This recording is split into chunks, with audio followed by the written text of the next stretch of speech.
Bem-vindos a Politeia. Sou Rodrigo Couto e hoje damos início a Platão.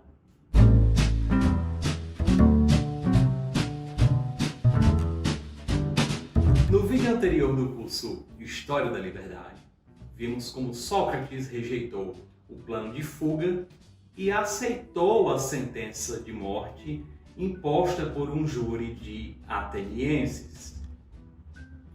Mas Sócrates não morreu sem deixar um legado. E esse legado não é apenas aquele registrado nos diálogos que vimos nos vídeos anteriores, mas que está nos seus discípulos. O mais importante deles, Platão. E quem era Platão e qual a sua importância na história das ideias? Esse será o objeto, o tema, o motivo dos próximos vídeos dedicados ao autor da República. Mas antes de chegar à República e a outras obras de Platão, vamos tentar entender quem era esse homem.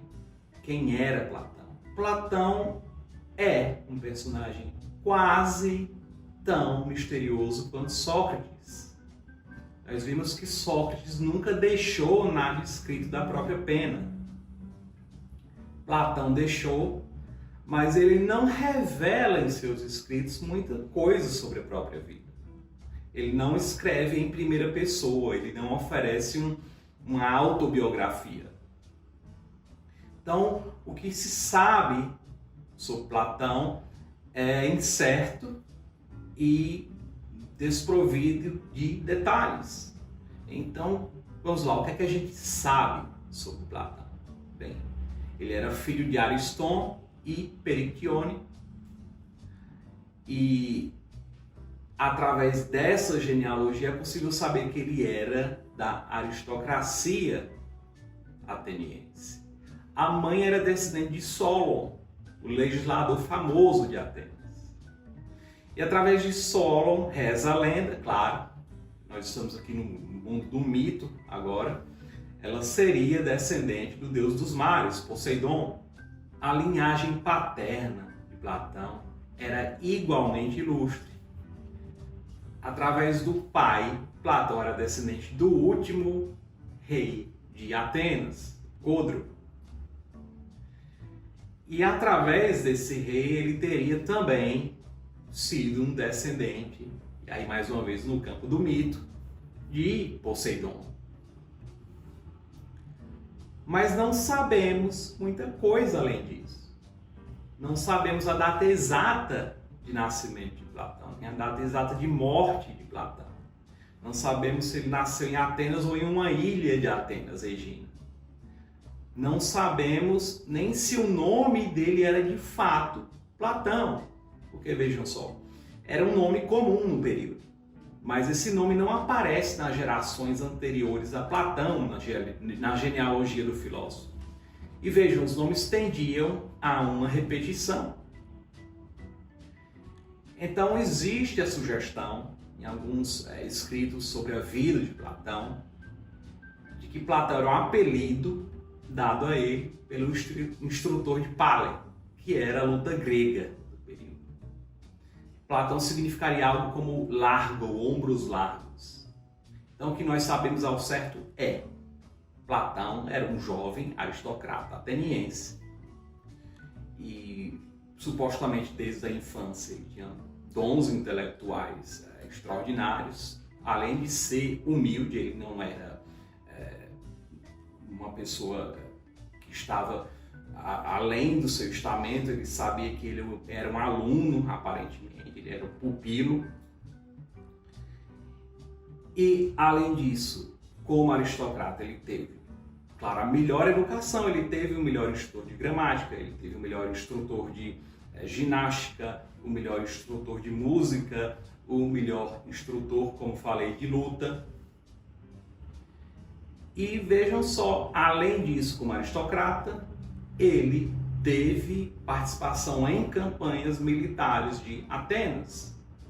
Finalmente, como aristocrata, ele tinha tempo para ouvir e ir às preleções dos filósofos, e foi assim que ele conheceu Sócrates.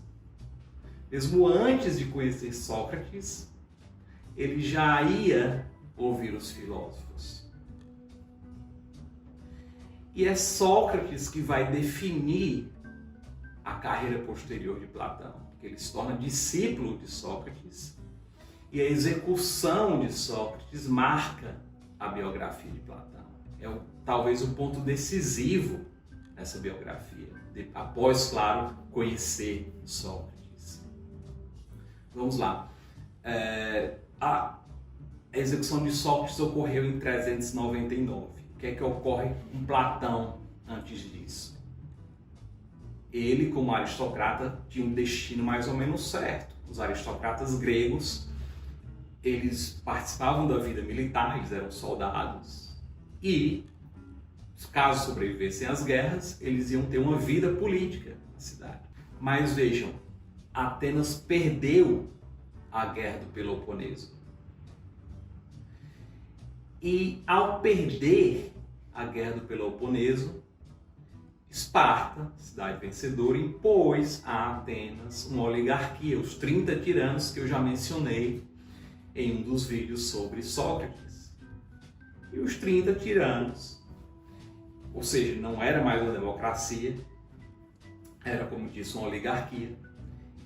E os 30 tiranos chegaram a convidar Platão para participar do novo governo de Atenas. Ele tinha entre os 30 tiranos parentes, e alguns dos 30 tiranos haviam sido discípulos de Sócrates, mas Platão rejeita. Então, ao contrário da jovem aristocracia ateniense, seu primeiro ponto de contraste, ele não teve a oportunidade imediata de entrar na política. Ele até pensou em entrar depois que esses 30 tiranos, pensou em ir à política depois que esses 30 tiranos foram derrubados, e ocorreu a restauração da democracia ateniense em 403 a.C. Mas essa foi a mesma democracia que condenou e executou Sócrates. E após essa execução, ocorre outro grande contraste que diferencia Platão dos outros jovens aristocratas de Atenas. Ele abandona a cidade. Talvez não fosse seguro continuar em Atenas como um ex-discípulo de Sócrates ou como um discípulo de Sócrates. E os próximos 10 anos são de viagens. Lembrem que o mundo grego não se reduzia à Grécia. Existiam cidades, colônias gregas espalhadas por todo o Mediterrâneo. Então Platão visitou a Itália, a Sicília, o Egito e outras cidades gregas da região do Egeu. É incerto o itinerário, mas é sabido que foram viagens de aprendizado, de visita a filósofos desses locais. Ao mesmo tempo, esse período após a execução de Sócrates, esse período de viagens que durou cerca de 12 anos, compreende o primeiro momento literário de Platão. Os primeiros diálogos foram escritos durante esse momento. 3 desses diálogos foram apresentados nos vídeos do curso História da Liberdade dedicados a Sócrates. Mas esses não foram os únicos diálogos desse primeiro período. E nesse primeiro período cabe destacar outros 2 bastante importantes na história das ideias: Protágoras e Górgias. Então, os 2 próximos vídeos do História da Liberdade serão dedicados a esses diálogos. E para ter acesso a esse conteúdo, lembre-se de se inscrever no canal, ative o sininho para receber notificações, deixe o seu like, o seu comentário, siga as nossas redes sociais e até a próxima. Tchau, tchau!